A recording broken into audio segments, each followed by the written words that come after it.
राम राम विद्यार्थी मित्रांनो, हा व्हिडिओ मी 3 मिनिटाच्या आत एंड करणार आहे, तर नक्कीच बघा, कारण की फ्रीज ही इम्पॉर्टंट कन्सेप्ट मी तुम्हाला या व्हिडिओमध्ये जे ते सांगणार आहे. ओके, आता ते फ्रीज नाही विद्यार्थी मित्रांनो, फ्रीज आहे. Okay, freeze. कारण की यामध्ये काय होतं विद्यार्थी मित्रांनो, जेव्हा पण तुम्ही कॉलेजची लिस्ट बनवता ऑप्शन फॉर्म फिलिंगच्या वेळेस आणि ते ऑप्शन फॉर्म फिलिंगच्या वेळेस अपलोड करता. ओके, जी पण तुमची लिस्ट असते विद्यार्थी मित्रांनो, फॉर एक्झाम्पल तुम्ही एक कॉलेजची लिस्ट बनवली, त्यामध्ये 10 कॉलेजेस ठेवले, ऑप्शन फॉर्म फिलिंगमध्ये ते कॉलेजची लिस्ट अपलोड केली, त्यामध्ये जे तुम्हाला रिझल्ट आला आणि रिझल्टमध्ये 7 नंबरची कॉलेज तुम्हाला अलॉट झाली. ओके, 7th आला फॉर अ रिझन. ओके, तर नक्की 7व्या नंबरची कॉलेज जी तुम्हाला जी पण अलॉट झाली आहे त्यामध्ये तुमचा आता ऑप्शन आहे, कारण ती कॉलेज तुम्ही फर्स्ट प्रेफरन्सला नव्हती टाकली आणि अलॉट नाही झाली म्हणून ती ऑटो फ्रीज नाही म्हणून तुम्ही सेफ आहात. ओके, ही प्रोसेस तुम्ही म्हणजे माहिती करून घ्यायची. जर माहिती नसेल ऑटो फ्रीज काय असतं, मागचा व्हिडिओ बघा, समजून जाईल.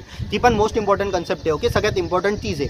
त्यानंतर जे ते तुमची 7व्या नंबरची लागली, तुम्हाला वाटतंय की दादा ठीक आहे मला 7व्या नंबरची कॉलेज लागली, पण मला जर 5व्या नंबरची 4थ्या नंबरची लागली असते अजून बेटर झालं असतं, तर मला ही कॉलेज जे ते नकोशी वाटते. ओके, तर तुम्ही त्या ठिकाणी नॉट फ्रीज करू शकता. ओके, नॉट फ्रीज तुम्ही करू शकता. पण इन केस विद्यार्थी मित्रांनो तुम्ही 10 कॉलेजेस टाकले आहे, 5व्या नंबरची कॉलेज तुम्हाला लागून गेली आहे, तुम्हाला वाटते की दादा याच्याहून बेटर ऑप्शन माझ्याकडे नाहीच आहे, मला 2nd cap round, 3rd cap round, 4th cap round इतका वेट नाही करायचा आहे, जी कॉलेज लागली त्याच्यात ॲडमिशन घ्यायचं आहे, तर फ्रीज नावाचं ऑप्शन तुमच्याकडे असतं.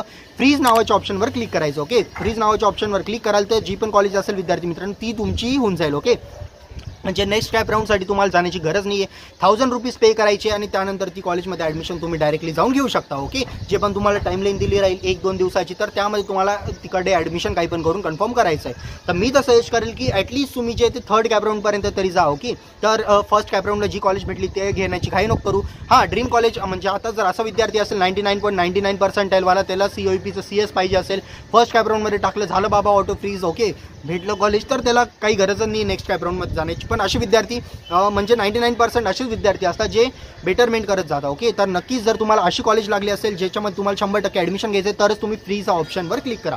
वरना जे ते जर चुकून जरी फ्रीज केलं मग नंतर कोणताही ऑप्शन तुम्हाला भेटणार नाही, तिथे तुमचं वर्ष जे ते वाया जाईल. ओके विद्यार्थी मित्रांनो, आणि जर तुम्हाला कॉलेजची लिस्ट हवी असेल तर तुम्हाला स्क्रीनवर जसं की दिसत असेल या कॉलेजच्या लिस्टमध्ये कॉलेजचा सिरियल नंबर, कॉलेजचा कोड, कॉलेजचं नेम, कॉलेजचे कट ऑफ, कॉलेजचे लोकेशन मेन्शन आहे. त्यानंतर विद्यार्थी मित्रांनो जे पण पिंक कलरमध्ये हायलाईट आहे त्यामध्ये तुम्हाला समजून जाईल की ते ऑटोनॉमस कॉलेज, आणि जे पण येलो कलरमध्ये हायलाईट आहे तर त्यामध्ये तुम्हाला समजून जाईल विद्यार्थी मित्रांनो त्या कॉलेजमध्ये CS ब्रांच अवेलेबल नाही. आणि जे पिंक कलरच्या टेक्स्टमध्ये आणि येलो कलर हायलाईटमध्ये असं सिमिलर जर येत असेल तर असं समजा की ते कॉलेज ऑटोनॉमस पण आणि CS ब्रांच ते अवेलेबल नाही आहे. जर तुम्हाला पर्सनल काउन्सिलिंग हवी असेल तर फक्त 799 रुपीज, 1499 याची कॉस्ट होती, पण आम्ही ती मायनस करून आता फक्त 799 मध्ये आलं. यामध्ये पर्सनल काउन्सिलर, कॉलेजची लिस्ट आम्ही तुम्हाला बनवून देऊ, पर्सनल काउन्सिलर भेटेल, कॅप राऊंडचे गायडन्स, त्याच्यानंतर म्हणजे आपलं जे स्कॉलरशिपचा गायडन्स, हे सर्व प्रकारे कॉम्बोज तुम्हाला भेटेल. तर बस आजच्या व्हिडिओ पुरता एवढंच. मी काउन्सिलिंगसाठी वेट करतोय तिकडे बॅकग्राऊंडमध्ये. तोपर्यंत जय हिंद, जय महाराष्ट्र.